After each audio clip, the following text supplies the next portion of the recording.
Bonjour les runners, bonjour les sportifs, bonjour au petit monde de la course à pied, c'est Seb et je suis ravi de vous retrouver encore ce vendredi pour le 121e épisode du podcast À côté de mes pompes, podcast que vous êtes de plus en plus nombreux à écouter et ça me fait plaisir. Alors en cette période d'été indien, avec une belle semaine relativement douce qui s'est offert à nous les coureurs, les sportifs, de quoi nous ravir et de conserver shorts et t-shirts et de laisser au placard nos tenues d'hiver. Alors j'espère que vous allez bien, que vous vous portez bien, que vos objectifs se profilent ou peut-être sont derrière vous, mais qu'en tout cas vous continuez à courir, à pratiquer la course à pied en n'oubliant pas d'écouter le podcast pour apprendre, pour vous documenter, pour enrichir votre pratique du running au quotidien. C'est en tout cas comme cela que je perçois le podcast, un média de transmission, de communication et d'échange pour nous faire progresser jour après jour. Et de mon côté, encore quelques heures de classe avant 15 jours de vacances placés sous le signe du sport et vous allez comprendre pourquoi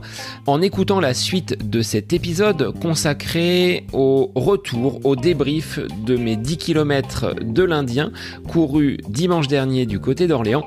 Je vous ai sondé sur les réseaux, vous m'avez indiqué à l'unanimité que vous souhaitiez en savoir un petit peu plus sur le déroulement de cette course. Alors je vais remonter un petit peu plus en arrière. Je vais vous parler de ma préparation qui s'est déroulée sur de longues semaines, sur la fixation de cet objectif. J'avais annoncé la semaine dernière souhaiter passer sous les 40 minutes. On verra si l'objectif a été atteint. Mais également, vous parler, vous retranscrire un petit peu le déroulement de cette course. Alors, c'est pas un marathon, mais sur 10 km, il y a quand même pas mal de choses à dire.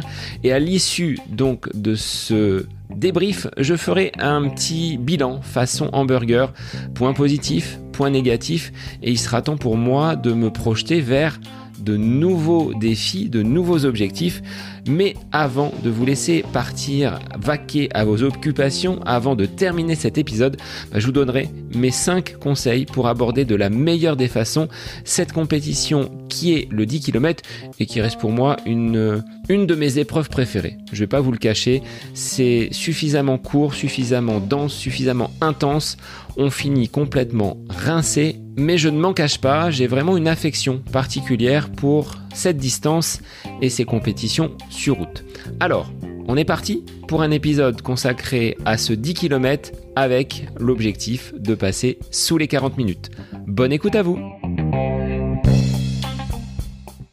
Pour vous donner une vision relativement large et complète de ce que j'ai mis en place pour prendre part à cette course de 10 km de l'Indien du côté d'Orléans, je voulais revenir sur différents aspects qui sont bien évidemment très en amont de la course, à commencer par la préparation.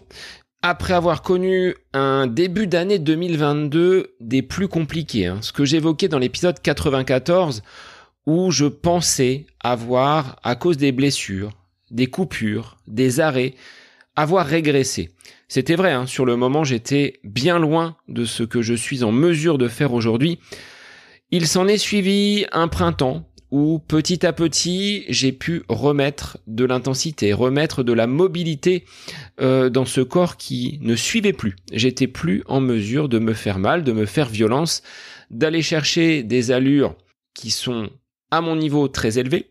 Et l'été 2022 a été empli de promesses, avec toujours ces courses mensuelles, comme je l'ai fait depuis cette reprise progressive de la course à pied après cet épisode de lumbago, de lombalgie qui m'a quand même bien tenu chaud pendant de nombreuses semaines. L'été a été plutôt agréable. J'ai pu mettre ce dossard au foulé des dunes, qui était le point d'orgue de mon été. Belle préparation dans le sable avec quand même des séances qui étaient relativement intenses. Le mois de septembre, avec la rentrée, la reprise, ça a été un petit peu plus compliqué pour garder ce rythme qui, pendant les vacances, pour moi, c'est quasiment un rythme de sportif professionnel. J'ai tout loisir pour m'entraîner, j'ai tout loisir pour récupérer et apporter à mon corps les meilleurs ingrédients, le meilleur carburant au niveau alimentaire. Donc là, c'est royal. Le mois de septembre, rentrée scolaire, là, c'était un petit peu plus compliqué, mais je n'ai pas baissé trop de pied. Un des éléments pour cette période d'été, ça a été une perte de poids conséquente. Rappelez-vous, lorsque j'ai invité Laurine et Fabrice à enregistrer un épisode sur ma consommation excessive de sucre, j'affichais un poids sur la balance qui frisait les 88 kilos. Aujourd'hui, délesté de 6 bons kilos, j'en suis à 82 aujourd'hui, au sortir de cette période de préparation intense pour ce 10 km, forcément, mes appuis sont bien plus légers. Je suis bien plus à l'aise dans mes séances d'entraînement parce que chaque gramme en moins, c'est autant de petits millièmes, de petits dixièmes, de petites secondes qui vont être retirés de mon chrono. Donc ça, c'est un facteur quand même important que j'ai pu travailler pendant l'été. Avec là aussi la rentrée, il y a un rythme qui est un peu plus rapide et je pense avoir par moment mis des aliments de moins bonne qualité dans mon assiette. Mais ça va être à retravailler pour avoir des astuces sur une période relativement intense où on ne peut pas forcément avoir autant de temps pour s'alimenter correctement. On y reviendra donc dans un épisode prochain. Ce que je n'avais pas prévu, c'était l'arrivée après plus de 2 ans et demi à batailler contre lui, l'arrivée du Covid que j'ai rencontré. On a fait connaissance il y a 3 semaines. Ça a été brutal. J'étais totalement à plat pendant 3 jours. Mais contrairement à mon épouse, qui elle aussi a été bien secouée par ce virus, j'ai pu reprendre assez rapidement la course à pied. Je dirais qu'au bout d'1 semaine, j'étais en mesure de retrottiner et de repartir vraiment sur un rythme doux, de façon à ne pas perdre totalement les acquis. Et je pensais quand même être plus affecté que je ne l'ai été. C'est pas facile de se mettre dans de bonnes dispositions lorsque l'on est affecté par ce Covid, mais je dois avoir quand même été un petit peu préservé par rapport à ce que d'autres ont vécu pour échanger avec d'autres coureurs. Certains l'ont vécu de façon très très longue et ils en payent encore aujourd'hui les conséquences. Alors si je me plonge dans mon carnet d'entraînement pour vous livrer un petit peu ce qu'a été cette préparation qui n'était pas une préparation spécifique 10 km. J'avais coché 2 courses au mois de septembre qui n'ont pas pu avoir lieu. L'une, je me suis loupé sur l'inscription. La deuxième, j'étais frappé par le Covid. Je n'avais donc pas de repère depuis la course à Saint-Brévin, donc c'est Foulée des Dunes le 15 août. Je n'ai pas couru en compétition. Ce mois d'octobre m'offrait une course à proximité de mon domicile, du côté d'Orléans, avec un 10 km très roulant, une course à laquelle je n'avais jamais participé, donc c'était ces Foulées de l'Indien, en ce dimanche 16 octobre. Dans cette préparation qui n'était donc pas axée orientée 10 km, j'ai quand même mis du volume avec des séances que j'appelle des séances clés. Une séance que j'aime bien, c'est la séance de 1000 mètres, et j'en ai fait une juste avant de tomber malade avec ce Covid, de 4 fois 1000 mètres qui montrait un bon état de forme. Donc j'étais plutôt confiant après cette séance, beaucoup moins 3 jours après, au fond de mon lit, atteint par ce satané virus. J'ai effectué également des séances avec des variations d'allure et je vais vous expliquer en quoi ces séances m'ont aidé dans cette course de 10 km parce que on est sans cesse en train de devoir relancer, de devoir accélérer pour peut-être aller rattraper un groupe devant, mais j'en dis pas plus, je reviendrai dessus tout à l'heure. En intégrant également une variété dans mes lieux d'entraînement, j'ai pas fait l'erreur, celle que j'avais pu faire lors de ces 20 km de Paris. Ma préparation, elle a à 80% été faite sur bitume. La piste venant essentiellement par des petites touches sur des séances vraiment très précises. Et le bitume, a été une de mes surfaces de prédilection pour cette préparation. Donc l'importance de varier ces lieux d'entraînement, ça s'est avéré payant. Et si je me penche sur les statistiques, ça fait plus de 3 mois que chaque semaine, j'affiche 4, 5, 6 séances au compteur. Alors il y a un peu de tout, il y a des séances qui font 20 minutes, c'est un bébé footing traditionnel du lundi matin, des footings qui sont relativement lents, où je ne prends même pas la montre Alors, elle est au poignet, mais je ne la regarde pas. C'est vraiment courir à la sensation. Et puis, les séances du mercredi, qui sont des séances que j'encadre avec mon club de course à pied, qui ne sont pas d'une grande intensité, mais qui me permettent d'afficher un volume d'entraînement, des kilomètres, qui s'ajoutent semaine après semaine et qui habituent le corps à courir. Donc, aujourd'hui, ce nombre de séances, au-delà des 4, parfois 5, parfois 6, sont quand même gérables et supportables pour mon squelette. Donc je ne sais pas si je vais continuer sur ce rythme-là parce que il y a un risque quand même d'en faire trop. C'est un point sur lequel je suis quand même vigilant. Mais aujourd'hui, ça passe bien et ça me conduit à ce retour en forme, à ces sensations qui sont plutôt bonnes et qui m'ont permis d'aborder cette course donc de l'Indien dans quand même de bonnes conditions malgré l'absence de course en septembre et le passage à la fin de ce mois du Covid qui finalement a bien été traversé. Je pensais vraiment être bien plus impacté par cette maladie. Alors il était impossible pour moi en 3 semaines d'effectuer une préparation complète pour un 10 km, mais avec, je vous l'ai dit, ce volume d'entraînement, cette base de travail effectuée depuis l'été, j'étais relativement serein et rassuré par mon potentiel de coureur, ce qui n'était pas le cas quelques semaines auparavant lorsque j'avais enregistré cet épisode où je pensais vraiment en 2022 avoir régressé. Là, la courbe est quand même bien plus ascendante et donc bien plus motivante. Alors après ce premier point consacré à la préparation, du moins à cette remise en condition, remise en forme durant l'été sur de nombreux points, que ce soit le physique, le poids, mais également la confiance dans mon potentiel athlétique, eh bien, il était déjà l'heure de la dernière semaine, cette semaine de course sur laquelle il faut faire du jus. Le programme a été allégé à la fois en intensité et en volume. Ma dernière grosse séance est intervenue donc le dimanche précédant la course.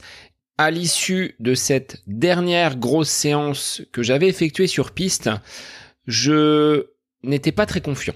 La forme n'était pas vraiment là. Il en est sorti une forme de tension sur mon mollet gauche et donc quelques doutes qui se sont un petit peu immiscés. Cette fatigue, j'avais du mal à l'expliquer puisqu'après le passage du Covid, j'étais plutôt en forme, j'ai pas montré de signes au niveau cardio, au niveau respiratoire qui pouvaient indiquer quelconque fatigue. Sur les 3 jours qui ont suivi cette dernière grosse séance, j'étais totalement amorphe. Inquiet tout d'abord par cette pointe au mollet et puis l'impression d'avoir des poutrelles à la place des jambes, incapable d'avancer, comme si je n'avais plus d'énergie. Une dernière séance m'a quand même rassuré, c'est la petite séance de déblocage du jeudi où à l'approche finalement de cette compétition, j'étais mieux. Donc j'avais fait sur cette petite séance 4 fois 1 minute à vitesse rapide, entrecoupé par 1 minute de récupération à chaque fois. Là, le moral était un petit peu plus gonflé, mais je me suis dit, tu ne vas pas faire l'effort ou la séance de trop, donc je me suis accordé 2 jours totalement off avant la compétition dimanche pour faire du bricolage, de la peinture à la maison, sans faire de sport. L'alimentation, elle, ayant été allégée avec un renfort placé sur l'hydratation. Et j'ai chouchouté, massé, palpé mon mollet pour qu'il soit le plus souple possible et que cette petite pointe ne soit pas gênante pendant la course.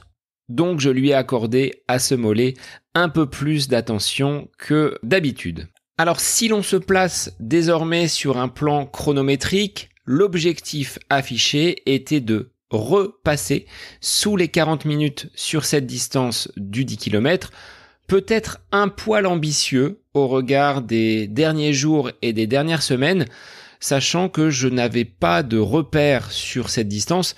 C'est ce que je disais la semaine dernière en introduction, mes derniers chronos sur 10 km sont vraiment très éloignés et pour certains, bien que faits réellement, il n'était pas homologable puisque réalisé sous forme d'équidène virtuel ou de séances d'entraînement sur piste à Beaugency. On ne peut pas dire que les conditions soient les meilleures pour afficher un chrono. Donc, refaire un chrono sous les 40 minutes au regard des allures d'entraînement sur l'été également avec ce passif et ce background au niveau des séances, je me suis dit c'est quand même possible avec la crainte d'être sur un volume sur les dernières semaines beaucoup trop court, de ne pas avoir la longueur pour aller jusqu'au bout et en cette période de pénurie que le moteur n'ait pas suffisamment de carburant pour atteindre la ligne d'arrivée. Cela dit, si on se fie à des outils, Garmin dans ses marqueurs de prédiction m'annonçait un chrono possible de 39 minutes 23. C'est ce que j'avais dit la semaine dernière. Déjà, si j'arrive à passer sous les 40 minutes, ce sera déjà une grosse satisfaction et de toute façon, je ne pouvais pas me défiler puisque je l'avais annoncé. Donc ça aussi, c'était une source de motivation de se donner un objectif et d'essayer, du moins de faire tout pour aller l'atteindre. En 2 mots, pour revenir sur l'épreuve choisie, le 10 km de l'Indien, donc du côté d'Orléans-la-Source, organisé par l'ASPTT Orléans, offre quand même une épreuve très roulante. Il doit y avoir 70 mètres de dénivelé positif sur l'ensemble du parcours. Essentiellement en sous-bois, on est sur de grandes avenues avec des pistes cyclables, offrant beaucoup de bois et de verdure. C'est donc un terrain de jeu propice au chrono. Cette course est en plus labellisée FFA, ce qui fait qu'on est sûr de la distance, ce qui sera l'occasion pour moi de fixer des jalons et d'avoir des repères un peu moins éloignés que ces courses réalisées sur les mois et les années précédentes. Donc cette fois-ci, pas d'impair, mon inscription avait été réalisée en début de semaine et ce dimanche 16 octobre, c'est donc un jour de course, un jour avec dossard. Alors je suis bien reposé, puisque je me suis accordé 2 jours off sans course à pied. Les jambes sont bien plus légères qu'en début de semaine, mais au réveil, à 6h30, je suis totalement vaseux. Un lever qui se veut suffisamment éloigné de la course, le départ étant prévu à 9h45, et je prends un petit déjeuner des plus classiques, celui d'avant-course, mais c'est également celui du quotidien. Rien de bien différent, alors banane, fromage blanc, flocons d'avoine, un petit thé, pas de jus de fruits, parce que j'ai déjà eu quelques désagréments et des maux de ventre avec les oranges ou les fruits pressés, donc je ne prends pas le risque de ce breuvage, mais je suis, comme je vous l'ai dit, complètement à côté de mes pompes. Alors je m'habille, le t-shirt, le short, les chaussettes, les chaussures, les épingles, et tout ça était déjà prêt depuis la veille au soir. Ça, c'est le petit rituel pour ne rien oublier. Je mets donc cette tenue quasi estivale au regard de la météo annoncée et passage également par un autre rituel, à savoir le massage et mes huiles essentielles. Donc le petit rouleau pour me masser les mollets et les cuisses, ce qui me permet déjà à ce moment-là d'être dans ma course et d'être dans une forme de ressenti. Je n'ai pas encore mis un pied à l'extérieur, mais déjà dans la tête, je suis, on va dire, concentré. On n'est pas là sur de la préparation intensive, mais c'est déjà une forme de mise en condition. Étant quelqu'un de relativement organisé, le départ de la maison se fait à 8h et j'ai 30 minutes de route, mais comme j'aime pas me presser sur un départ de course, je mets suffisamment de temps pour pouvoir récupérer mon dossard, discuter un petit peu avec des camarades, se préparer et ensuite s'échauffer. Comme je l'ai dit, la météo, elle est clémente. Contrairement aux jours précédents, il n'y a pas de vent et nous n'aurons pas de pluie et les températures, elles sont douces parce qu'on est en t-shirt et donc ça c'est plutôt agréable à cette époque-là de l'année. Alors j'ai fait le voyage avec Nicolas, un copain qui habite pas très très loin et qui lui aussi s'aligne sur 10 km. Donc il m'emmène, c'est lui mon chauffeur. Et une fois qu'on a donc récupéré nos dossards, échanger avec quelques collègues du club, quelques invités également, quelques partenaires de foot que je croise et qui viennent donc d'horizons divers, parce que ce 10 km de l'Indien étant labellisé, il draine quand même un bon nombre de coureurs de la région. J'ai vu des dossards de Rennes, des dossards de Bourges, de Paris. Donc c'est quand même une grosse manifestation pour les personnes qui sont tentées par une qualification, notamment pour les championnats de France. En possession de ce précieux sésame qu'est le dossard, on se dirige donc vers la voiture pour nous apprêter et revêtir donc nos tenues d'entraînement avec au pied mes Saucony Carbone. C'est la première fois que je les utilise pour une compétition sur route. J'attends de voir ce qu'elles ont dans le ventre. Sur la piste, c'est plutôt pas mal. Sur route, je demande à voir. Mais alors là, au moment d'entamer l'échauffement, jambes totalement molles, j'ai l'impression d'avoir 2 poids morts à la place des chaussures. Ce qui est un peu compliqué, mais on est dans la lignée de cette levée du corps totalement vaseuse et qui n'augure pas d'un chrono des plus optimistes, je dirais. L'échauffement, pour vous indiquer un petit peu comment je procède, il se décompose en 3 temps. Je réalise entre 15 et 20 minutes de footing très très lent. Derrière, j'intègre quelques étirements dynamiques. Alors, c'est pas des étirements passifs, hein, c'est vraiment des étirements sur lesquels on va pouvoir venir travailler les adducteurs, les ischios, un petit peu les mollets, et je rajoute 4 à 5 accélérations pour faire monter un petit peu le cardio. Mais là encore, les sensations de vitesse, de fluidité au niveau de ma foulée, y a rien, c'est pas là. J'ai l'impression de ne pas être là, de ne pas avoir de bonnes sensations. Mais à 15 minutes du départ, c'est pas le moment de tergiverser. Je repasse par la voiture pour m'hydrater, enfiler le maillot du club et de me diriger vers la ligne de départ avec quand même, je dois l'avouer, un peu de stress, un peu de pression. Alors est-ce que c'est ce stress et cette pression qui entraînent ce côté vaseux en ce dimanche matin ? Je ne sais pas. Aujourd'hui, j'ai pas encore la réponse.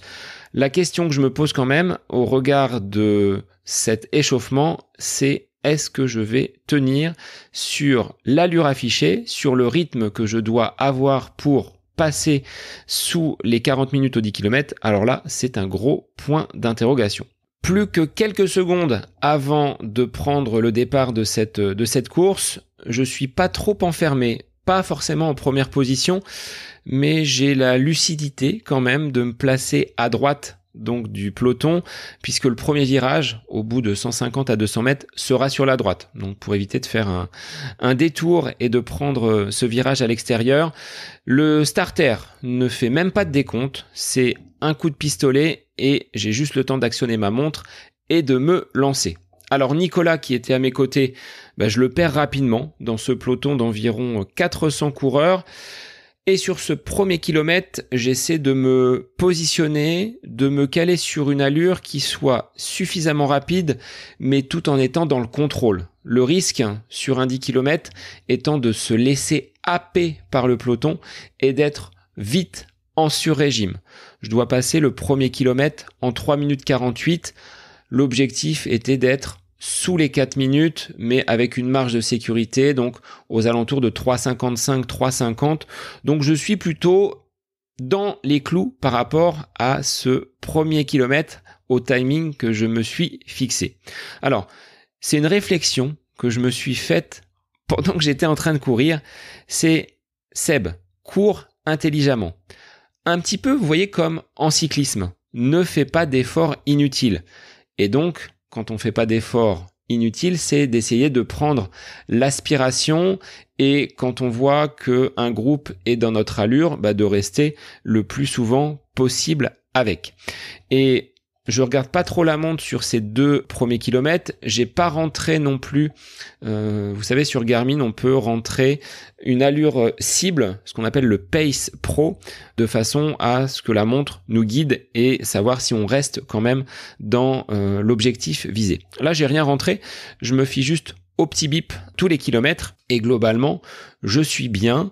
Je suis avec un petit groupe qui est sur mon allure, donc on reste pendant quelques hectomètres comme cela. Sauf que dans les groupes, vous avez des personnes qui vont parfois lâcher, qui ne vont pas aller aussi vite que ce que j'avais prévu. Et là, je reviens à la séance que je vous indiquais tout à l'heure, cette séance avec des variations d'allure. Quand vous êtes calé à une allure qui est la vôtre, là, moi, j'étais à 3,55, 3,50, et que vous voyez que le groupe commence à réduire sensiblement en allure, eh bien, c'est là que cette séance de variation d'allure m'a aidé, puisque j'ai été capable de remettre un petit coup d'accélérateur pour aller retrouver un groupe qui n'était pas très loin. On est en début de course, donc les coureurs ne sont pas totalement éparpillés sur l'ensemble du parcours. Et cette séance m'a aidé et j'ai rayonné comme ça sur 3-4 km par saut de puce en augmentant l'allure, en me calant à l'allure cible, en remettant un petit coup d'accélération. Et globalement, par rapport à ce que j'avais vécu à l'échauffement, je me sens bien. Sur ces 3, 4, 5 premiers kilomètres, c'est quand même une bien meilleure foulée, c'est relativement fluide. On est dans des grandes avenues, des grandes artères avec des bois, donc la température reste quand même relativement fraîche. J'avance à l'allure que je me suis fixée. Il y a juste un point, au bout de 2 km, j'ai pas compris.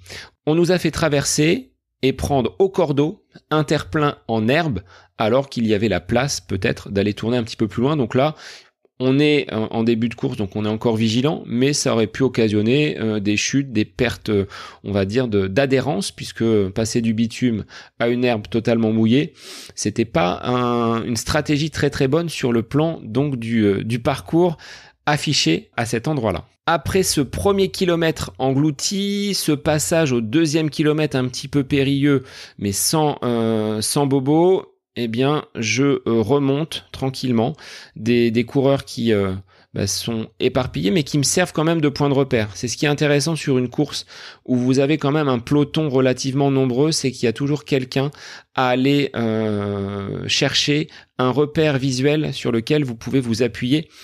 Et ces grandes avenues qui sont quand même relativement austères, sur un parcours de 10 km, il faut qu'il y ait le moins de relance possible. Et là, c'était le cas. Il n'y avait pas énormément donc de virages. Quelques bifurcations, notamment au niveau de passage piéton. J'ai pas compris pourquoi on nous faisait zigzaguer sur un passage piéton alors qu'on aurait pu aller tout droit. Bientôt le passage de la mi-course, c'est un bon indicateur quand vous arrivez au 5e kilomètre pour voir si les allures sont respectées ou si on est déjà dans le dur, si ça commence à piocher un petit peu. Et au 5e, ça n'a pas loupé, je me suis fait complètement avoir par un panneau qui était présent sur le bord de la route et je vois 5 km. Je me dis, chouette, on est déjà au 5e.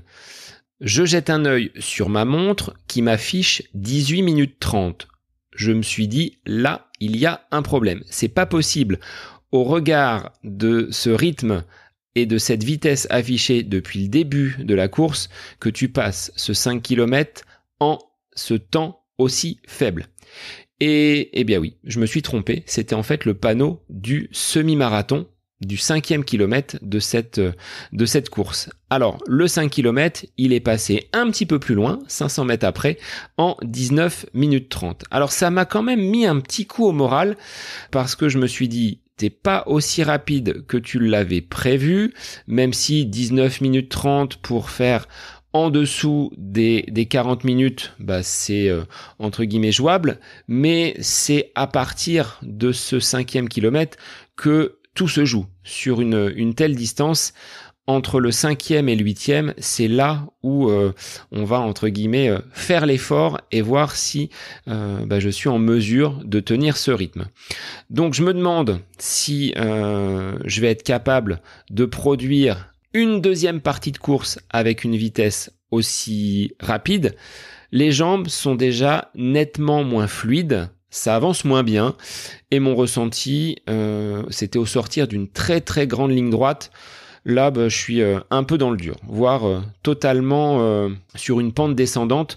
Et le chrono a la bonne idée de m'afficher une allure au-dessus des 4 minutes. Donc là, faut serrer les dents. Un ravito se présente à moi, mais je ne prends rien. Je continue à tracer avec le passage à côté d'un lac. Et j'avais repéré initialement sur le parcours ce lac qui n'était finalement pas très loin de l'arrivée. Sauf que pour faire cette liaison jusqu'à cette étendue d'eau, il fallait emprunter une petite venelle, donc un passage très étroit, et une allée en sous-bois. Donc là, on changeait en plus de revêtement, laissant le bitume pour de la terre battue, me rappelant ma chère et tendre piste habituelle.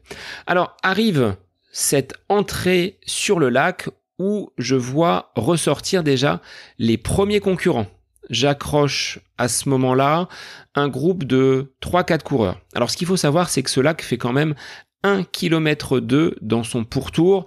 Ce n'est pas une surface circulaire, c'est quelque chose d'un petit peu patatoïde, sans réelle forme, mais c'est très long. C'est-à-dire que j'arrive sur cette surface, on retrouve du bitume, une petite descente et on attaque donc ce tour de lac. Les allures au niveau de la course étant stabilisées, on est tous à peu près dans le même objectif. Les coureurs qui sont devant moi ou derrière moi, on est à peu près tous dans cet objectif d'atteindre les 40 minutes. Et j'ai un coureur qui est très très grand, qui doit avoir une tête de plus que moi, donc je le laisse mener ce petit groupe et nous conduire sur ce tour de lac. Sauf que à un moment donné, j'ai l'impression qu'il baisse un petit peu de pied et là, je pense avoir commis l'erreur de vouloir prendre la tête de ce petit groupe et de forcer un petit peu sans attendre la sortie du lac, puisque comme il y avait eu une descente, je savais qu'il fallait remonter au niveau du lac avant d'entamer une ligne droite de 1500 mètres. Après, il y avait un petit décrochement par rapport à l'arrivée. Mais la fin de la course étant roulante, j'ai voulu forcer et à la sortie du lac, je l'ai payé. C'est-à-dire qu'il y a eu un petit essoufflement, le cardio est monté, l'allure a drastiquement baissé. Je savais que j'allais le payer un petit peu plus tard, mais c'était le jeu d'être un petit peu comme une course cycliste, où on va prendre les relais. Je pensais qu'en me mettant devant, le coureur qui était un peu plus grand que moi prendrait à un moment donné la tête du groupe. Il n'en a rien été et j'ai continué donc à avancer pour sortir du lac. À ce moment-là de la course, je sais que le gros du travail a déjà été fait. Je fais rapidement mes calculs, je passe au 8e kilomètre en 31 minutes 30. Approximativement, si je cours à 4 minutes au kilo sur les 2 derniers kilomètres, je passerai donc sous les 40 minutes. Donc là, ça me redonne quand même un petit coup de fouet, mais avec ces efforts commis sur le lac, je me fais doubler. 2-3 coureurs me repassent, mais c'est pas le moment de lâcher. Je pense alors à vous, à vos messages, à vos encouragements juste avant le départ de la course et sur les jours qui ont précédé. Je ne peux pas me permettre de baisser le pied et encore moins de me défiler, ayant fait cette annonce de passage sous les 40 minutes. Alors, la ligne droite, elle est interminable. 1,5 km quand vous en avez déjà fait 8 à pleine vitesse, c'est dur, mais je poursuis quand même sans trop faiblir. Il n'y a pas un effondrement total de mon allure de course. Je reprends même un petit peu du poil de la bête. On croise sur cette fin d'épreuve les coureurs du semi-marathon qui s'élancent. Mais je sais que pour moi, c'est bientôt la fin de cette course. J'en ai encore un petit peu sous la semelle. Et pour bien finir, je trouve encore des ressources pour terminer ce 10e kilomètre en 3 minutes 52 avec bien évidemment un coup d'accélération sur les 500 derniers mètres. Alors là, il y a des encouragements de coureurs de mon club, de Pascal, du magasin Running Conseil, qui est là pour prendre également les photos. Je vois enfin le tapis rouge et je passe cette ligne d'arrivée en 39 minutes 42. Alors 39 minutes 42, ça c'est le temps officiel au moment où le starter a été déclenché. Mais si je regarde mon temps réel, c'est-à-dire celui effectif sur 10 km, je suis en 39 minutes 20 avec les puces et avec les dossards, il est possible finalement de connaître vraiment le temps passé en course qui diffère, vous le voyez, un petit peu du temps officiel, celui qui nous voit franchir la ligne d'arrivée. Alors je croise des amis du club qui sont eux sur la ligne d'arrivée, ils ont terminé entre 35 minutes et 38 minutes et ils se demandent si je suis parti vomir parce que je me suis pas arrêté à leur hauteur, j'ai continué à marcher pour reprendre un petit peu mes esprits. Je prends 1 à 2 minutes, histoire de bien souffler, de bien récupérer après cet effort sur 10 km. Un petit passage par le ravito où je refais le plein en énergie, donc pâte de fruits, pain d'épices, eau gazeuse. Voilà un petit peu le protocole d'après-course. C'est difficile quand on est sur une ligne d'arrivée parce que on doit bien souvent couper rapidement son effort et j'ai vu parfois des coureurs faire un malaise après cet arrêt brutal. On passe d'une vitesse importante à rien en l'espace de quelques mètres parce que les sas d'arrivée sont très courts. J'aime bien moi dérouler un petit peu et prendre le temps pour aller souffler. Stratégiquement, après cette course, je n'ai pas fait de retour au calme. Cette récupération que l'on peut faire à l'issue d'une compétition, parce que j'avais prévu l'après-midi de faire une sortie vélo d'environ 20 à 25 km. Donc j'ai préféré, et aussi au regard de ce mollet qui avait montré quelques signes de fatigue avant la course, de ne pas le sursolliciter après un tel effort intense quand même. Donc l'après-midi sera consacré au vélo et donc pas de récupération à l'issue de cette course. Juste un petit peu de marche, le temps d'aller jusqu'à la voiture, de se changer et de féliciter les copains du club, les personnes qui étaient alignées sur le semi-marathon, parti donc quelques minutes seulement après la course des 10 km. Alors pour prendre un petit peu de distance avec mon ressenti post-course. Sur le vélo, l'après-midi, la sortie a été fluide, rien à signaler. Le lendemain, le lundi, j'ai effectué une vingtaine de minutes de course sous une pluie battante, à sauter dans les flaques d'eau, mais honnêtement, pas de douleur, pas de contracture, les jambes étaient relativement fluides. Pas de mauvaises sensations avec les chaussures carbone qui doivent quand même apporter un petit plus sur le plan de l'économie de course. J'ai pas senti une baisse de tonicité au niveau de mes appuis, je n'ai pas senti de douleur au dos, je n'ai pas senti de douleur au mollet telle que je n'aurais pas pu marcher le lendemain, non, rien du tout. Donc je pense quand même qu'il y a cette faculté avec des chaussures carbone à enchaîner et à produire quand même un petit peu moins de fatigue. C'est du moins mon point de vue pour cette première avec des chaussures carbone. Mardi, j'ai effectué 40 minutes de footing, très très doux, très très souple, sans que ça pose de difficultés. Et mercredi, c'était une petite séance légère avec mon groupe d'athlètes, un fartlek léger pour donner un petit peu de rythme. C'était du pyramidal 1-2-3, 1-2-3 qui n'a pas posé de difficultés. J'étais bien sur la piste qui venait d'être copieusement arrosée et c'était agréable parce qu'il y avait une météo, là encore, très, très printanière. Donc finalement, après avoir couru de façon intense dimanche, les jours qui ont suivi n'ont pas montré de signes de douleur, de bobo, de contracture. Donc ça, c'est plutôt intéressant dans l'optique des courses à venir, cette capacité à enchaîner, sachant, comme je vous le disais tout à l'heure, ça fait quand même 10 à 12 semaines que dans mon programme, je me retrouve avec 4, 5, parfois 6 séances hebdomadaires. Et là, le corps, je pense, est habitué à courir. Donc, de refaire une séance au lendemain d'une compétition, ça ne m'a pas posé souci. Autre point sur lequel je suis pas venu tout à l'heure et je voudrais apporter un éclairage, c'est au niveau du cardio. Je vous mettrai la courbe cardio en image pour que ce soit beaucoup plus parlant. C'est limite monotone. Hormis donc le démarrage qui montre une élévation du rythme cardiaque, par la suite, c'est vraiment très très stable. Sans doute preuve que l'effort a été bien géré. je ne finis pas complètement entamé. Alors, le curseur, il est toujours difficile à positionner. Est-ce que j'en avais encore un petit peu sous le pied? Est-ce que j'aurais pu aller beaucoup plus loin? Là, ce sera une discussion à poser, une réflexion que je vais mener pour savoir si dans les semaines à venir, au regard de l'entraînement proposé, je serai en mesure de descendre ce chrono qui demeure de toute façon satisfaisant. Et là, je vais vous le débriefer. Donc, clin d'œil aux préparateurs mentaux que sont Cindy et Nino.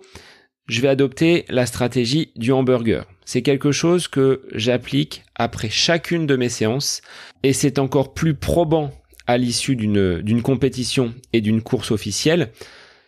Premier point, le positif, on va commencer par cela, c'est que le contrat il est rempli. Je m'étais fixé comme objectif de passer sous les 40 minutes. Si je regarde le temps officiel, je termine en 39 minutes 42, donc on est bien sous les 40 minutes. Et encore plus atteint si je me fie au temps réel, là en 39 minutes 20.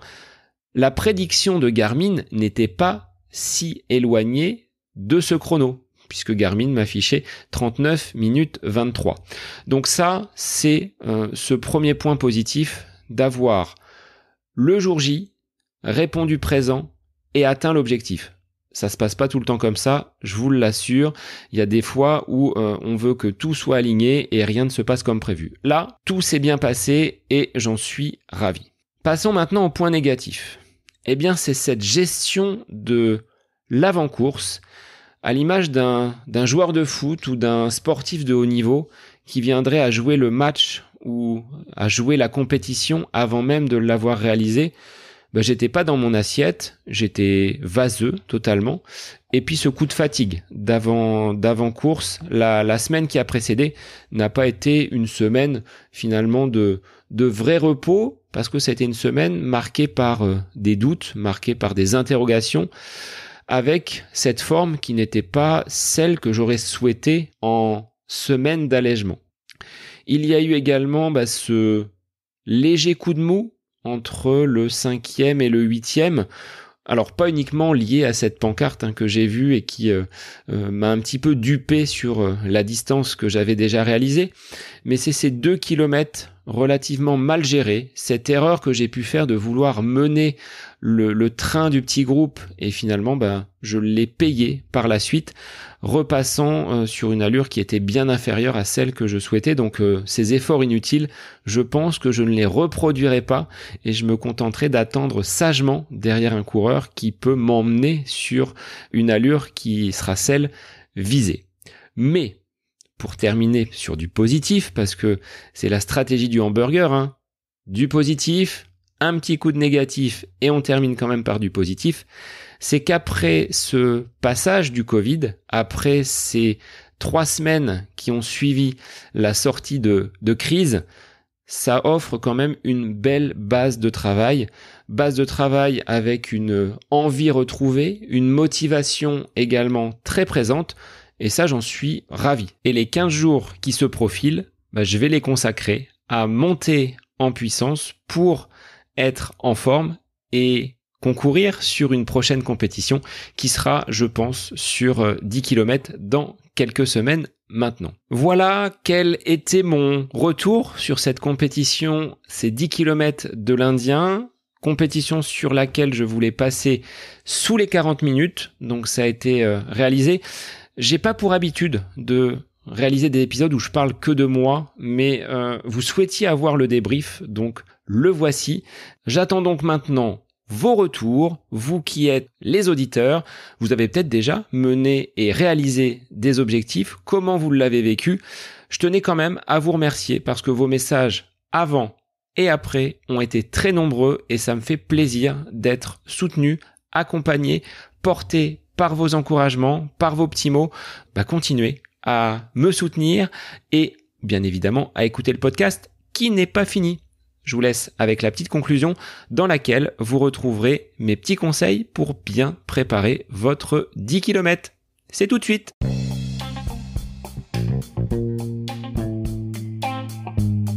Alors j'espère que cet épisode consacré à cette course réalisée par moi-même la semaine dernière du côté d'Orléans avec au final ce chrono atteint, cette satisfaction d'être repassé sous les 40 minutes vous aura plu.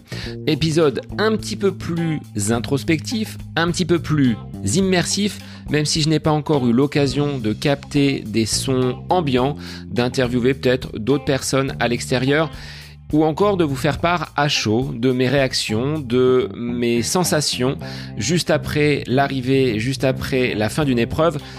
Mais je n'embarque jamais avec moi mon téléphone sur une course, d'une parce que je suis un petit peu plus léger sans ce téléphone, et puis c'est un moment où je suis vraiment dans ma bulle, c'est-à-dire qu'il ne faut pas venir me polluer par un message, par une notification des réseaux. Donc le téléphone est bien souvent dans la voiture et les temps de photos, de prise de vue se feront soit avant, mais vraiment avant le début de ma mise en condition, c'est-à-dire avant l'échauffement, avant que je n'accroche le dossard, ou bien après. J'ai toujours plaisir, comme je l'ai fait dimanche dernier, à retrouver des camarades, soit des camarades d'enfance avec qui j'ai pu jouer au foot, ou des camarades qui étaient présents sur le lieu de la compétition, camarades de club, anciens voisins par exemple. Donc ça c'est ma particularité, mais c'est vrai que d'avoir peut-être des sons, aller interviewer un vainqueur, interviewer un organisateur, ça peut être envisageable à condition d'avoir le matériel pour capter ces sons. Alors, avant de terminer cet épisode, je l'ai dit, je voulais vous transmettre 5 conseils de façon à ce que vous puissiez bien appréhender cette course de 10 km. Le premier point, ce serait de soigner et d'apporter une grosse importance à la qualité de votre repos. Alors que ce soit pour la préparation, parce que on est sur des préparations de 6, 8, 10 semaines pour ce genre d'objectif, ou tout simplement avant une course, ce qui a été mon cas sur cette semaine un petit peu allégée quelques jours avant l'échéance. Il vous faut être frais pour aborder votre compétition, mais également les différentes sorties d'entraînement. Donc ça, c'est le premier point. Arriver avec un repos suffisant. Le deuxième point, c'était pour vous de définir une allure de course qui soit supportable, qui soit tenable sur les 10 km, mais aussi de la travailler. En étant à l'aise sur cette allure, votre corps, il sera habitué et vous ne risquerez pas de faire le popcorn au bout de 2, 3, 4 km en vous disant « Ouais, finalement, cette allure-là, elle était bien trop élevée pour moi et je n'ai pas réussi à la tenir. » Donc ça, c'est important d'avoir une allure cible en tête et de la maîtriser. Plus vous allez la répéter, plus vous êtes habitué à la tenir sur des distances de plus en plus longues à l'entraînement, plus en course, ce jour qui est vraiment celui tant attendu, vous ne risquerez pas de passer à côté. Troisième point, on voit souvent des coureurs qui arrivent, qui récupèrent leur dossard et qui se précipitent sur la ligne de départ. Et là, moi je vous conseillerais de ne pas négliger votre entraînement. Il doit être de qualité, que ce soit avant une course ou, comme on peut entre guillemets l'imaginer, également sur une séance d'entraînement. C'est un bon moyen, comme je l'ai dit il y a quelques minutes, d'entrer dans votre bulle et de finalement vous tourner vers cette compétition qui vous attend. En compétition, ça ce sera le 4e point, adopter une gestion de course qui soit, on va dire, bonne. Vous freinez déjà dès le premier kilomètre. Il ne s'agit pas de partir comme une balle au risque d'exploser en vol très rapidement. Donc on se freine, on met le frein à main. On ne regarde pas son chrono parce que sur le premier kilomètre, c'est difficile, il y a beaucoup de monde, mais on ne part pas vraiment avec la tête du peloton au risque de se cramer les ailes sur le reste de la course. On est prudent jusqu'au 5e kilomètre, c'est là où vous allez devoir habituer votre corps à cette allure cible et s'il la connaît, s'il la maîtrise, vous serez rapidement dans cette bonne dynamique. Jusqu'au 5e, ça doit rouler comme sur des roulettes.